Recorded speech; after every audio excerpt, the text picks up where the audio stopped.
Ok, et ben bonjour à tous. Bienvenue dans cette interview de Anne. Anne, c'est la femme qu'on ne présente pas en une ligne. Alors merci Anne d'être ici. Merci d'avoir accepté l'interview. Est-ce que Merci. du coup, tu peux te présenter puisque je peux pas le faire? Ok, bon, ben allez, je commence le job. Donc, bonjour à tous, moi je m'appelle Anne et j'accompagne aujourd'hui les femmes en fait vers une nouvelle conscience d'elles-mêmes. Quand je parle de nouvelle conscience, c'est vraiment leur apprendre à se connaître en fait dans leur plus grande intimité, leur plus grande intimité à la fois corporelle, psychique et émotionnelle. Voilà. Pour pouvoir véritablement entrer en amour d'elles-mêmes, en acceptation de qui elles sont. Et grâce à cela, en fait, elles peuvent retrouver une véritable joie de vivre, une grande énergie de vie et surtout tisser des relations harmonieuses autour d'elles, notamment dans leur vie amoureuse. Ok, super. Comment t'es arrivée à faire ça? Parce que tu me disais tout à l'heure que tu étais sage-femme et tu fais ça aussi? Ouais, alors en fait, mon métier de sage-femme, je l'ai exercé pendant plusieurs années et en fait, finalement, ça a été tout un chemin. On va dire qu'il y a déjà 20 ans que j'ai démarré donc dans cette voie de la naissance finalement, de l'accompagnement à la naissance. Et au départ, la vie m'a amenée donc à faire des études de sage-femme et à accompagner les femmes à accoucher de leurs enfants. Et puis, on va dire que déjà pendant ces années d'études, je me suis beaucoup interrogée puisque je sentais bien que j'étais pas à ma place. Euh, la vie a fait que je suis devenue moi aussi maman, une première fois. Ça a été un grand choc, une grande révélation, une grande plaque, on va dire. Parce que je me suis aperçue que même en tant que sage-femme, en fait, je ne me connaissais pas vraiment, quoi. Euh, et j'avais surtout beaucoup de mal à accueillir toutes les émotions, enfin tout ce qui arrivait à l'intérieur de moi. Donc, j'ai continué à cheminer, puis je me suis mise à travailler à mon compte, etc., etc. J'ai eu mon deuxième enfant, et là, ça a été le moment de ma vie où il y a eu le gros tournant. C'est-à-dire qu'une fois que j'ai eu mon deuxième enfant, où j'ai pu justement accoucher complètement naturellement, euh, j'ai senti en moi cette vraie puissance en fait de femme que la société finalement nous muselle d'une certaine manière. Et quand je dis puissance, attention, c'est pas le passage en force de la féministe qui se croit au-dessus des hommes, etc. C'est pas du tout ça. C'est waouh, je sens qu'à l'intérieur de moi, il y a vraiment quelque chose de très fort et, et j'ai envie de transmettre ça. Mais comment je vais le transmettre? À ce moment-là, il y a 9 ans, j'en sais rien du tout. Donc, mon petit garçon, mon second, est là, un bébé qui nous demande beaucoup, beaucoup, qui jour et nuit nous fait comprendre qu'il existe. Je n'avais pas compris à l'époque, il voulait me dire, mais en fait, pose-toi, maman. Il faudrait juste que tu t'arrêtes un peu d'être dans l'action. Peut-être qu'il faudrait que tu écoutes qui tu es vraiment. Et puis, je reprends mon boulot quelques mois après. Et puis, finalement, avec ma collègue me dit, non, moi, je repars travailler à l'hôpital, ça ne le fait pas. Alors, je décide de vendre mon cabinet, je me retrouve en congé parental. Moi, congé parental. Autant dire que bon, le premier mois, c'était très sympa. J'ai rangé ma maison, mes placards. Le deuxième mois, je me suis ennuyée. Le troisième mois, je suis tombée malade, en fait. J'ai eu des gros vertiges rotatoires, enfin, un truc énorme. Là, je me suis dit, il y a un problème, il faut que tu fasses quelque chose. Hmm. Et je suis tombée, la vie m'a amenée à rencontrer des gens qui, à ce moment-là, travaillaient dans le commerce, en fait, mais toujours finalement dans cette intimité féminine, puisque c'était de la lingerie qui se vendait à domicile, un peu comme les réunions de Tupperware. Je suis tombée dans cette marmite et j'y ai passé 5-6 ans. Et en fait, là, j'ai commencé à m'amuser en travaillant. Ce qui était nouveau pour moi parce que, en tant que sage-femme, c'était toujours trop sérieux. Euh, et du coup, j'ai pu commencer à concilier à la fois ma vie de maman et ma vie professionnelle. Ça aussi, c'était nouveau parce que c'était compliqué de faire ça, même en ayant un cabinet libéral en tant que sage-femme. Hmm. Il y avait beaucoup de contraintes. Et voilà, et au fur et à mesure, j'ai avancé là-dedans jusqu'au moment où j'ai eu mon petit troisième. Aujourd'hui, je suis maman de trois petits Bravo. gars. Voilà. Et au fur et à mesure, finalement, la vie m'a amenée à me rendre compte que le chemin que j'avais emprunté, il fallait qu'à un moment donné, je le fasse à nouveau bifurquer. Parce que je commençais à trouver que ça manquait de profondeur, en fait, ce que je faisais dans mes ateliers de lingerie. Il y avait toujours ce lien très fort avec les femmes, ces rencontres, le fait de, de créer du lien entre les gens. Mais il me manquait quelque chose. Et voilà, et je suis à un moment donné, mon mari m'a fait tomber dans la marmite de l'infoprenariat. Donc, j'ai découvert un nouveau monde dans lequel j'ai plongé et je me suis dit que, ouais, pourquoi pas pour moi, quoi. Donc, il a fallu casser beaucoup de croyances, beaucoup de peurs pour m'autoriser vraiment à aller développer en ligne mes propres messages. Donc, au départ, ce qui était rassurant pour moi, c'était de partir dans un milieu que je connaissais, le domaine de la grossesse, puisque ça, je connaissais par cœur, par ma formation et mon expérience. Donc, j'ai commencé à accompagner les femmes en ligne pour les aider à accoucher naturellement, en fait, dans finalement leur puissance. Et puis, au bout d'un moment, je me suis dit que j'avais vraiment besoin d'ouvrir. Donc, voilà, ce qui fait qu'aujourd'hui, je me suis enfin autorisée à mener toutes les femmes à vraiment pouvoir exprimer qui elles sont véritablement. Ce qui finalement n'est rien d'autre que mon propre chemin. Puisqu'on ne peut jamais amener les gens plus loin que là où nous sommes allés, n'est-ce pas? N'est-ce pas? Ok. Super, super intéressant. Il y a plusieurs points sur lesquels j'aimerais revenir. Sur le fait que tu n'arrivais pas à arrêter d'être dans l'action. Ouais, Et c'est intéressant parce que en fait, je pense que ça fait ça à tout le monde. bien On, sûr. on pense qu'on perd du temps en intériorisant, en prenant du temps, en prenant du recul, et on veut toujours combler le vide. Alors que parfois, il est nécessaire de faire des pauses. Je sais pas combien de temps tu as fait. Combien de temps? Est-ce que tu as réussi à faire une vraie pause ou pas vraiment? Alors, c'est marrant cette histoire de pause. J'ai eu l'illusion pendant un moment d'en faire. Quand je dis l'illusion, c'est parce qu'en fait, je me donnais dans mon agenda des plages où, tiens, je vais aller faire du sport. Je vais aller, par exemple, prendre un temps avec mes amis, etc. Mais ça, c'était des temps qui me rechargeaient. Mais ce n'était pas des vraies pauses dans le sens introspectif. Ce n'était pas Hmm. des temps de vide. Ce n'était pas des temps de rien. Pour être honnête et sincère, alors j'ai fait des pauses forcées parce que parfois mon corps m'a dit attends là tu vertigines, il faut t'allonger, etc. Mais la vraie pause que j'ai pu faire dans ma vie, c'était finalement il n'y a pas si longtemps que ça. Et là, je me suis autorisée à faire un véritable mois entier de pause. Mes enfants étaient rentrés à l'école et puis moi j'ai dit, c'était la fin des vacances, et moi j'ai dit je fais un mois de pause. Si bien que Gwendoline pourrait le raconter là, je suis arrivée dans un groupe d'entrepreneurs dans lequel on travaille ensemble, avec ma jupette et mes chaussures ouvertes, en leur disant écoutez, moi je viens aujourd'hui à la réunion, mais je suis en vacances. Et là, quelque part, avant d'y aller, je m'étais même dit mais en fait, à quoi ça va servir d'y aller quoi. On en a reparlé justement dimanche dernier. Et cette même personne m'a dit mais en fait, ça nous a fait un bien fou que tu nous dises ça. Que tu nous montres que c'était important de s'autoriser ces moments-là.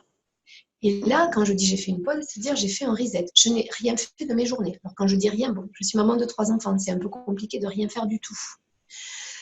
Mais quand je dis rien, c'est que j'ai pris des temps où je suis partie marcher, méditer, je me suis allongée et j'ai accueilli que à ce moment-là, dans cette période de vie, je n'étais rien d'autre que une femme en quête, quoi, un corps qui se reposait, un esprit qui voulait juste du calme. Et c'est compliqué finalement, c'est très confrontant de se confronter à ce vide parce que n'être rien aux yeux des autres et surtout de soi, waouh, c'est chaud quoi. Hmm. Et finalement, à mon sens, il n'y a que comme ça qu'on peut aller se rencontrer véritablement. Hein. Parce que c'est aller finalement regarder, quand on s'autorise ces pauses, c'est le moment où reviennent en force toutes nos chimères, hein, toutes nos zones d'ombre. Hmm. Et ça, on peut vraiment aller le regarder que si on prend ce temps-là. Hmm. Sinon, on est incomplet. Le yin et le yang. Exactement. C'est toute ma quête, c'est permettre vraiment aux femmes d'aller trouver cet équilibre à l'intérieur. Parce que si on n'a pas équilibré son couple intérieur, et finalement, j'accompagne les femmes, mais je pourrais faire la même chose avec les hommes, hein, peut-être qu'un jour ça va se faire d'ailleurs.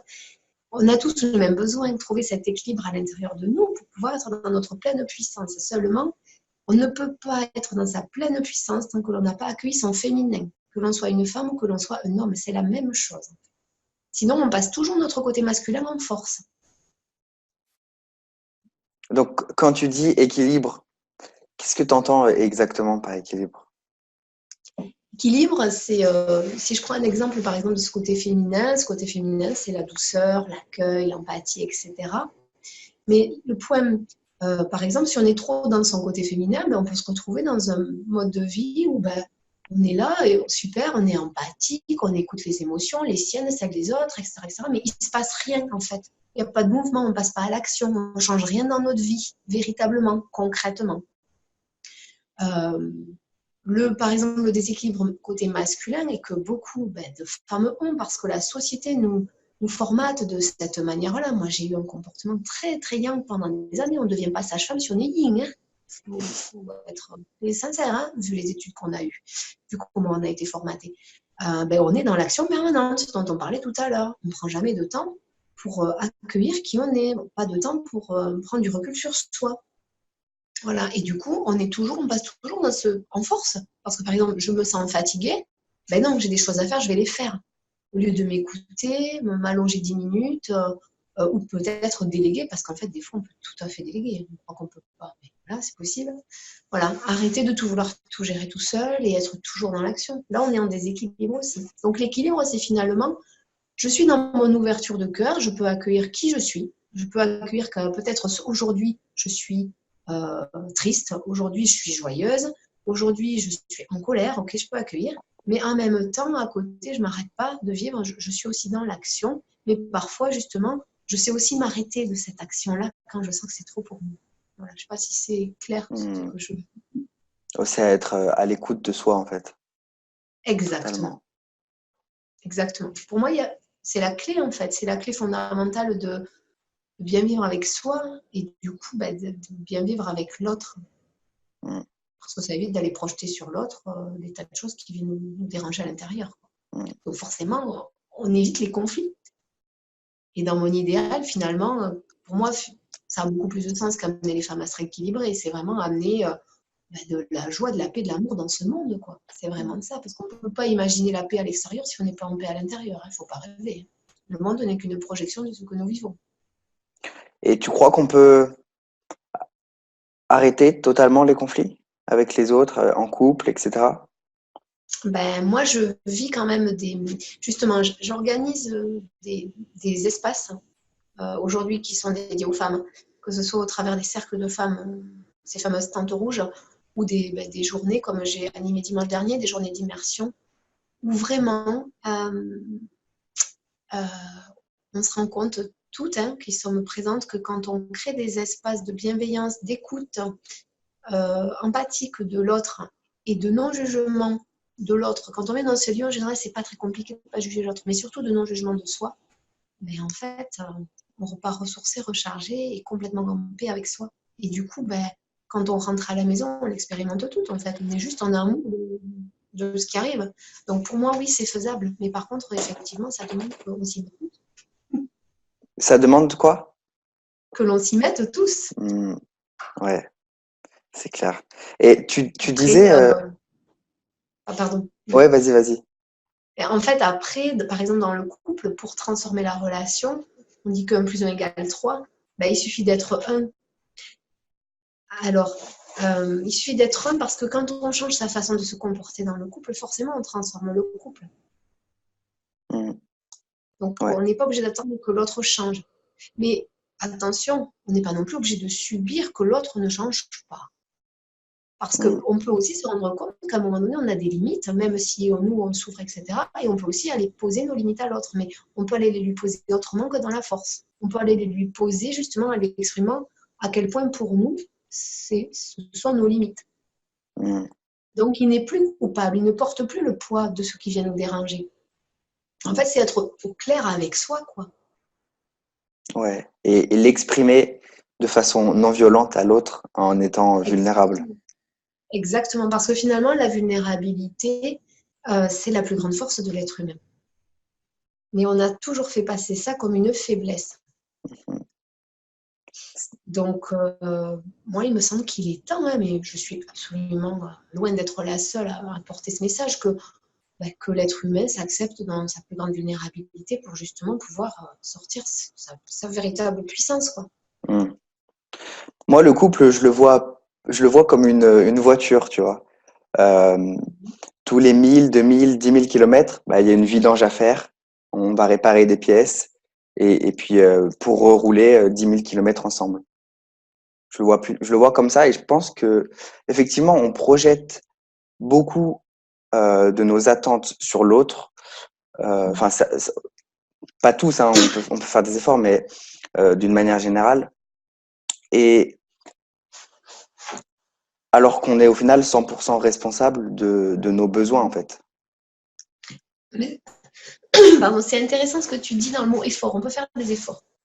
Tu m'as demandé tout à l'heure, au niveau du temps pour moi, si j'avais réussi à prendre une pause. Pendant ce temps que j'ai pris de pause, j'ai vraiment intégré le fait que dans ma vie, je voulais que l'abondance arrive. Donc, en gros, que je puisse être à la fois épanouie dans tous les domaines de ma vie, sans effort. Parce que je me suis vraiment aperçue que tant que j'étais en train de faire des efforts, j'étais en lutte, je passais en force. Et Hmm. finalement, pour le couple, c'est la même chose. C'est très marrant parce que depuis quelques temps, j'en ai pas parlé, mais avec mon propre compagnon, on s'est mis à accompagner les couples. Euh, on se rend compte que forcément, ça nous fait cheminer, ça nous fait bosser à nous aussi. Et justement, cette notion d'effort, elle arrive, c'est-à-dire que moi, aujourd'hui, dans mon couple, je sais que quand je fais des efforts, c'est pas juste pour moi. Au même titre que quand mon compagnon fait des efforts, c'est qu'il y a quelque chose qui n'est pas juste pour lui. Donc effectivement, cette voiture dont tu parles, de laquelle il faut faire une révision régulièrement, moi je dirais que finalement, c'est presque du quotidien, ça. Où on réajuste en fait. On Hmm. réajuste parce qu'on évolue tous les jours, on rééquilibre, on grandit. Et moi, je ne suis pas la même femme que je l'étais il y a un an, je suis encore moins la même femme que je l'étais il y a 20 ans quand je me suis mise en couple avec ce même homme, puisque donc, Hmm. je suis en couple depuis 20 ans avec le même homme. Et c'est un challenge de tous les jours pour tout le monde. Et on assume que c'est un challenge parce qu'aujourd'hui, finalement, vivre en couple, c'est un vrai choix. C'est une vraie décision. C'est plus quelque chose qu'on subit. En tout cas, nous, les femmes, hein, comme nos mères et nos grands-mères ont pu le subir. Donc, ça demande vraiment d'aller dénouer tous les nœuds, toutes les zones justement sombres. Et ça, on ne peut pas le faire véritablement si on n'a pas fait ce chemin d'introspection personnelle. C'est pas possible, sinon on reste dans ce que tu disais, dans cette projection sur l'autre, en train de dire, mais tu vois, moi si je vis ça, c'est ta faute. Mais non, en fait, c'est pas sa faute. L'autre, il fait aussi de son mieux. Comme nous, on fait de notre mieux. Même quand parfois on peut se mettre en colère, ou on peut être triste.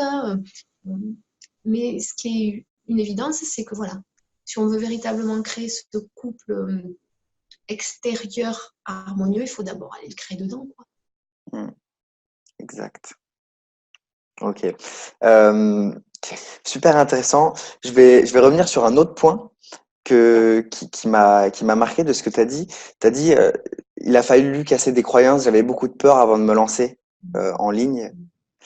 Alors, quelles étaient-elles? Alors, des croyances vraiment purement en lien avec le côté en ligne, c'est qu'alors Euh, moi, la en- technique, ok, par ouais, exemple, ouais. la technique, c'est pas mon truc. Donc, comment moi je vais faire pour aller parler à des gens derrière une caméra? La première fois où j'ai dû prendre une caméra pour faire une vidéo, je l'ai fait 3 fois, 4 fois. Parce que peur de ne pas savoir faire, euh, peur que ce soit pas parfait. Aujourd'hui, en fait, ça y est, quoi, c'est intégré. Je me fiche complètement que ma vidéo, elle soit parfaite, qu'aujourd'hui, tu vois, je ne sois pas passée chez le coiffeur avant l'interview. On s'en fiche de tout ça, en fait. Ce qui compte, c'est le message qu'on a à passer. Et je rencontre aujourd'hui autour de moi encore voilà, des personnes, hier, ne serait-ce qu'une de mes amies, une de mes voisines qui me dit ouais, mais en fait, tu vois, quand je fais des vidéos, parce qu'elle fait aussi quelques vidéos en ligne, je suis pas satisfaite, c'est pas parfait. Mais je dis, on s'en fout Mhm. que ce soit parfait.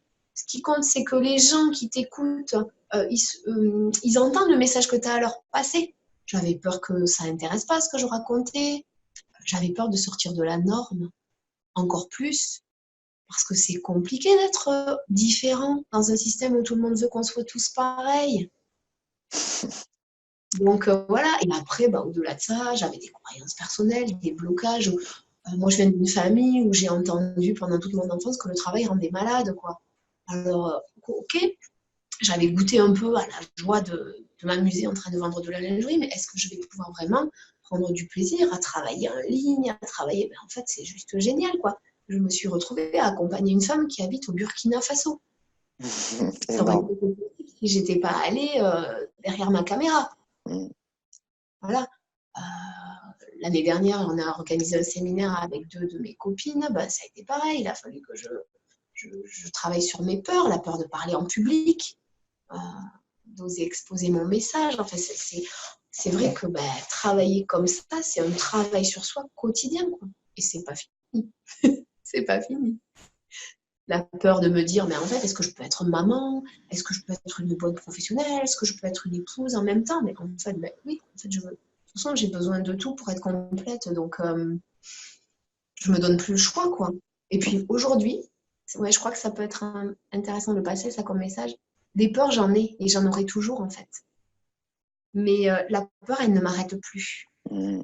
Parce que, comme dit ben, vraiment Grégory Mutombo, qui est un de mes vrais mentors, ben, j'ai peur, donc j'y vais, quoi. C'est parce que j'ai peur que j'y vais. C'est comme ça que je vais me transcender, c'est comme ça que je vais grandir. C'est super, super important ce que tu dis. C'est un de mes mantras maintenant. C'est si t'as peur, tu le fais. Et c'est ce qui permet, en fait, de se transformer plus en une année que les 5, 10 dernières années où Exact. t'es pas passé à Et l'action la parce que t'avais peur. différence d'avant, c'est que je l'accueille, ma peur. Et c'est là que l'équilibre se joue. C'est-à-dire que j'ai peur, ok, j'ai peur. Donc aujourd'hui, ça me fait quoi d'avoir peur? Est-ce que j'ai besoin de pleurer un peu? Est-ce que j'ai besoin de me mettre un petit peu sous ma couette? Est-ce que je sens qu'il y a des cellules dans mon corps qui tremblent? Enfin, j'accueille vraiment ce qui arrive, mais j'y vais quand même.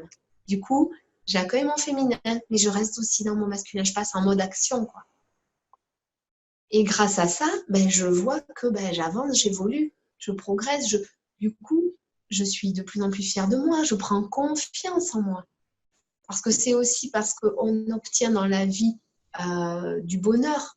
Alors, on pourrait appeler ça du résultat, mais pour moi, le résultat, c'est la joie que nous procure, l'accomplissement que nous procure le fait d'avoir créé tel ou tel événement, telle ou telle chose dans notre vie, telle ou telle ambiance, mais qui fait que ça nous nourrit et ça nous donne envie de continuer et de dépasser encore plus nos peurs.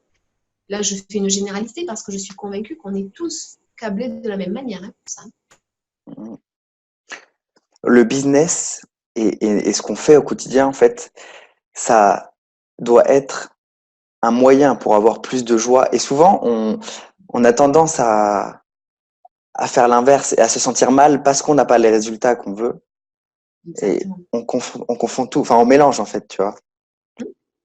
Ah oui, moi j'ai compris. Moi, s'il n'y a pas de joie et de fun, parce que le fun, ça fait vraiment partie de mes valeurs, au même titre que la famille et que l'amour, il faut que je m'amuse dans la vie. Si je ne m'amuse pas, s'il n'y a pas de joie, ça n'a pas de sens. La Mm. vie, on est venu pour vivre une vie joyeuse. Il m'a fallu casser beaucoup de croyances hein, pour en arriver là.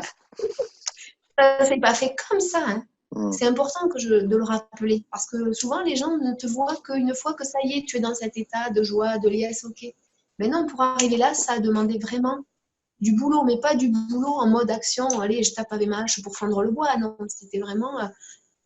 J'en parle beaucoup. J'ai une médecin généraliste qui me fait de l'acupuncture régulièrement et on parle beaucoup de tout ça. Et c'est un travail invisible et qui nous confronte à nous dans le sens où de toute manière, là, ce n'est plus l'extérieur qui va nous reconnaître dans ce que nous avons fait puisque c'est invisible.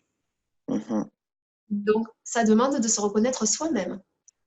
Voilà. Donc, c'est tout ce chemin Et- pour lequel j'accompagne les gens. ok, tu parles de H, c'est intéressant parce il y a une citation, je sais plus qui a cette citation, mais c'est s'il me fallait, par exemple, 10 heures pour couper l'arbre, je prendrais 7, 8 à aiguiser ma hache, tu vois, Mais bien sûr, et pas à passer à l'action directement. c'est une évidence. Moi, il y a eu des périodes où j'ai essayé de passer à l'action, mais je voyais bien que j'étais pas. On parle souvent d'alignement. Je n'étais pas alignée pleinement. Donc, en fait, ce que je faisais, ça me coûtait, ça me demandait des efforts. Et je me dis, c'est pas ça que je veux vivre. J'ai pas choisi de quitter mon cabinet de sage-femme ou l'hôpital ou par exemple mon ancien job de lingerie pour me retrouver à de nouveau faire un truc où je dois faire des efforts et où je dois m'ennuyer, enfin pas m'ennuyer, mais m'agacer, m'alourdir la vie. Non, non, non. Quand on est au bon endroit, les choses, elles arrivent, à mon sens, facilement. Alors quand je dis facilement, attention, ça demande de passer à l'action. Elles Mhm. n'arrivent pas toutes seules. Mais comme tu dis, avant, il y a un temps à prendre pour savoir mais, qu'est-ce que je veux, qu'est-ce que je veux être. Pas qu'est-ce que je veux faire, mais qu'est-ce que je veux être. Je veux devenir quoi, moi. Et à partir de là, ben, une fois que notre cœur nous a donné cette direction, le mental, il trouve les solutions, en fait. Mais naturellement, sans avoir besoin de se torturer la tête. Quand on est aligné, en fait, il y a plus la force. Il n'y a plus besoin de force. Avec l'alignement vient l'action et facile, l'action facile. Mais l'alignement, on le trouve qu'avec cet équilibre masculin, féminin. Mais pour trouver l'équilibre, la base, et ça, les gens ne le savent pas au départ. Moi, si je n'avais pas fait ce chemin, je ne l'aurais pas su. Mais pour trouver cet alignement et pour avoir cette vie finalement de joie, etc., c'est à la base, il faut que je m'ouvre à mon cœur, à mon féminin. Je n'ai pas le choix, en fait. Pour moi, c'est vraiment une solution. Pour moi, c'est un message, ça peut sauver. Pour moi, ça peut sauver la planète. Hein. C'est pareil, zone d'ombre, zone de lumière. L'une n'existe pas sans l'autre. Mais oui, on ne voit pas d'étoiles s'il n'y a pas la nuit. Les étoiles, elles ne peuvent pas briller s'il n'y a pas la nuit noire. Mhm. C'est une évidence. Donc, si on veut rallumer les étoiles, ça demande d'aller vraiment regarder dans ses profondeurs. Pas mal, les étoiles. J'avais jamais pensé à ça. Il y a une citation qui dit « Il est grand temps d'aller rallumer les étoiles ». Tiens, je l'ai derrière moi. Non, ça c'est vivre la vie que tu t'es imaginée. Ouais, c'est celle-là. Il est grand temps de rallumer les étoiles. Waouh, magnifique. Et de vivre la vie que tu t'es imaginée. Parce qu'on a tous rêvé. Et puis, en grandissant, on a perdu nos rêves. Mais moi, je trouve que dimanche, la journée que j'ai animée justement entre femmes, on parlait de ça. Une des femmes disait, j'ai envie de retrouver ma joie, mais ma joie d'enfant, mais aujourd'hui. Ben, j'ai dit, oui, en fait, tu cherches juste à retrouver ta légèreté, ta joie de vivre, mais ce que tu connaissais quand tu étais enfant, mais dans un corps aujourd'hui d'adulte et dans un mode de vie adulte, parce que des trucs, c'est vachement sympa d'être adulte. Quoi. Moi, j'ai pas forcément envie de redevenir la gamine de 7-8 ans. Moi, il y a des trucs à 7-8 ans que je pouvais pas vivre aujourd'hui, quoi. Par exemple, si on va parler de sexualité, tout ça, enfin, il y a des trucs géniaux à vivre aussi.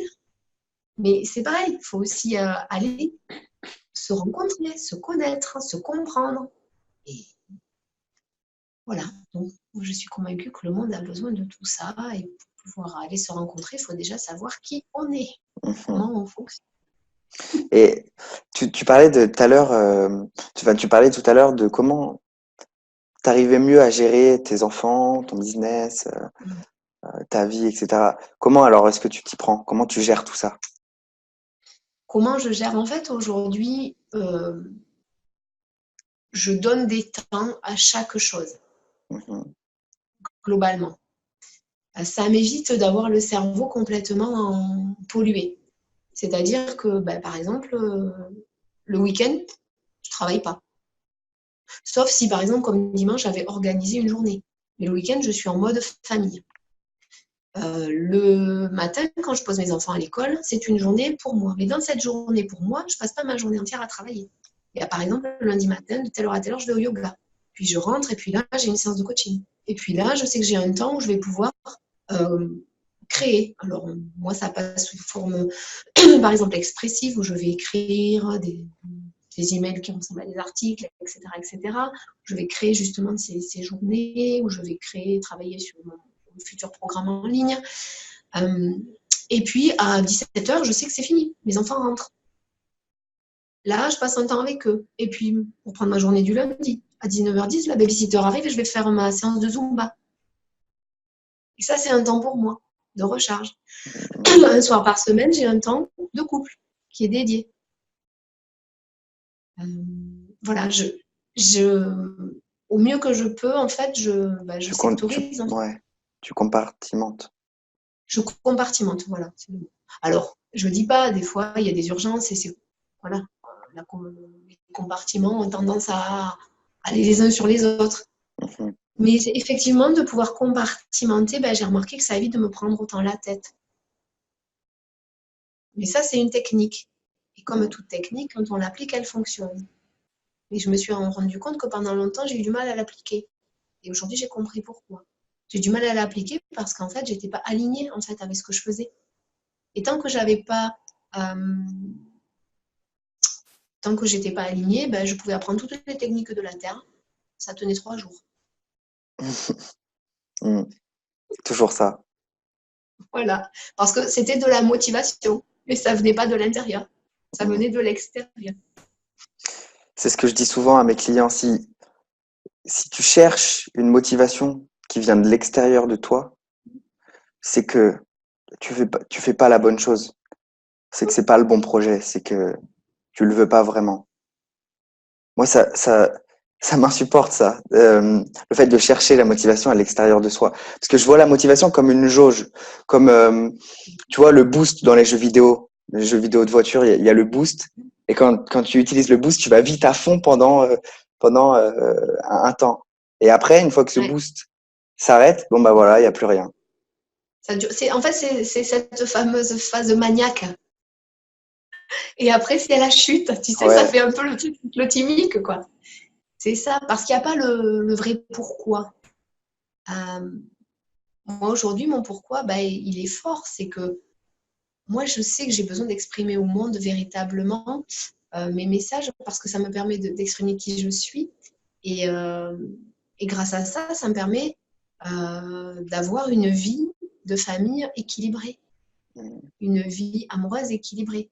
Et ça c'est très fort pour moi, que mes enfants soient joyeux, que mon couple soit joyeux. Enfin, c'est un pourquoi très fort. Et au-delà de ça, on pourrait dire c'est très égocentré. Mais non, en fait, c'est juste que je sais en obtenant ces choses-là, c'est là que je peux donner au monde ce que j'ai à donner. Et ça, Magnifique. pour moi, je l'ai compris. Et mes enfants m'y aident beaucoup. Mon mari aussi. Hein. Mais par exemple, j'ai mon fils aîné qui a intégré une école alternative cette année, donc il est en cinquième. Bah, cette école, elle n'est pas gratuite, forcément.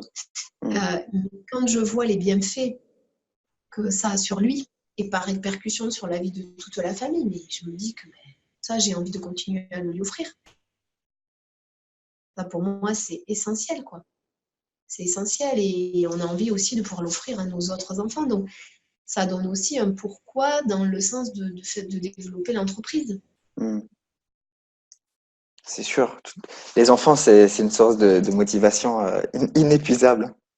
Ça, voilà, c'est exactement, c'est inaltérable. Et ça, c'est interne parce que, voilà, ressentir quand on est parent, ressentir son enfant joyeux, heureux de vivre, waouh, ok, c'est bon, je suis au bon endroit, je veux continuer ça. Mm. Au-delà de ça, quand j'entends les messages des femmes que j'accompagne, quand je ressens ce qu'elles vibrent, quand je vois les évolutions, parce que je les suis sur plusieurs mois et certaines, je les retrouve sur des événements. Par exemple, je pense à une des femmes que j'ai rencontrée il y a un an, que j'ai accompagnée pendant 9 mois. Là, elle revient dimanche sur un événement, on en parle ensemble et quand je vois la progression, waouh! Là, je me dis, c'est juste magique. Elle me dit, c'est grâce à toi. Alors là, ben, je pourrais me dire, mon ego pourrait dire, ouais, t'as vu ce que t'as fait. Mais c'est pas du tout mon ego qui vient me parler aujourd'hui. C'est plus ça, c'est fini.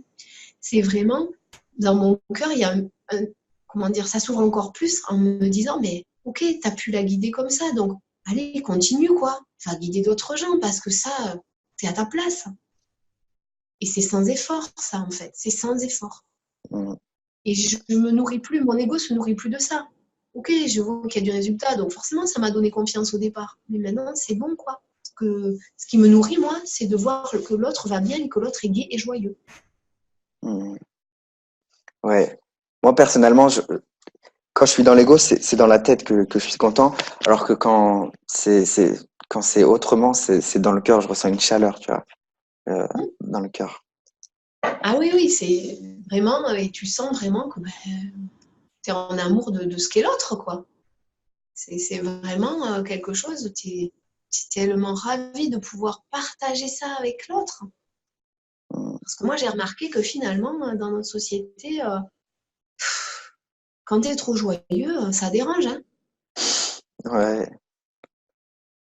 Ça dérange parce que ça renvoie à l'autre, c'est au fait qu'il l'est pas, quoi. Mm. Donc, quand toi, tu as trouvé ta joie, ah bah, c'est chouette de trouver d'autres gens sur ton chemin qui sont aussi gays que toi pour le partager, parce que pour être soi, il faut aussi le partager, mais Mm. le partager à des gens qui ont envie de le recevoir. Donc, parce que l'amour, c'est cette notion de donner-recevoir, c'est cet aller-retour permanent. C'est bien d'être dans le don, mais c'est important de recevoir. Et Mm. moi, ce que je donne aux femmes que j'accompagne, je reçois au centuple. C'est énorme, mais vraiment. Je, voilà, on finit des accompagnements, je reçois des messages, de l'Afrique, elle m'envoie des messages. Une autre, elle me demande régulièrement comment je vais, elle me raconte ce qui se passe dans sa vie, je suis invitée à son mariage. Enfin, voilà, c'est une autre, une autre femme que j'ai accompagnée, c'est ma veille sur Internet. Elle m'envoie plein de documents qu'elle trouve et tout pour me dire ça, tu pourrais le faire, ça, tu pourrais le faire. Voilà, j'ai rien demandé en fait. Ouais. J'ai juste été moi, comme je suis aujourd'hui avec toi, je suis la même dans mes accompagnements. D'ailleurs, ça avait ébranlé des certitudes chez une des femmes que j'ai accompagnée qui fait justement une formation de coach et à qui on avait bien expliqué, il faut un cadre, etc. Elle me dit, mais moi j'ai l'impression qu'avec toi, c'est la même chose que tu es la même dans la vie que dans tes séances. Bah ouais, je suis pareil, pourquoi je mettrais un masque, pourquoi je mettrais une façade? Comment moi je peux te demander à toi de te dévoiler dans ta plus grande intimité si moi je ne le fais pas? C'est pas possible en fait. En fait, en étant toi, tu laisses la possibilité à l'autre d'être lui-même aussi. Exactement.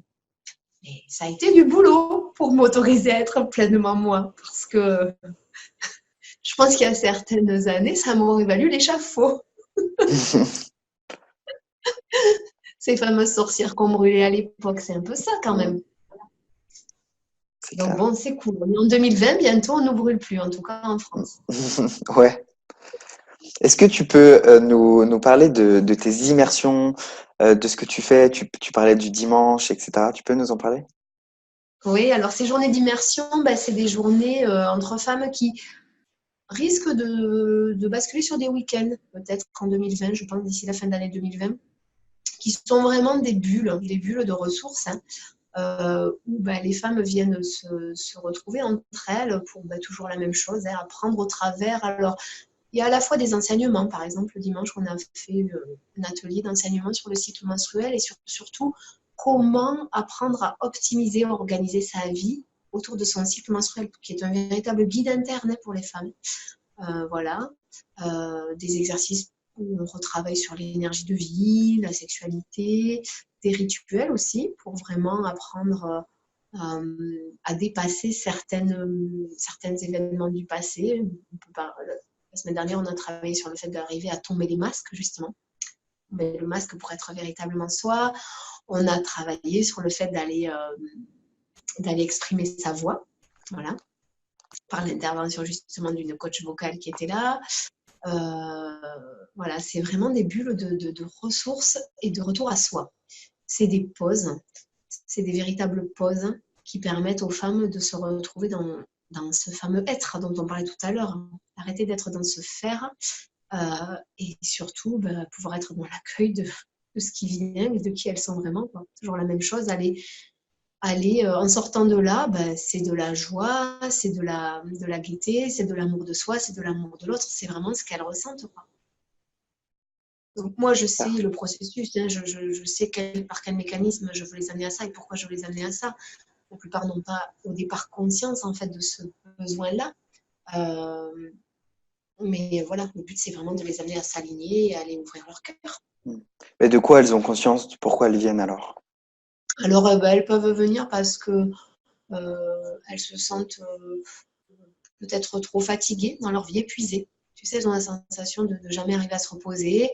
D'autres, ça va être parce qu'elles ont perdu leur désir sexuel ou qu'elles ont du mal à avoir du plaisir ou qu'elles ont des difficultés à être en relation, à trouver un homme dans leur vie ou à avoir de bonnes relations avec leurs compagnons. Voilà, ce genre de choses-là. Ok, ok, super.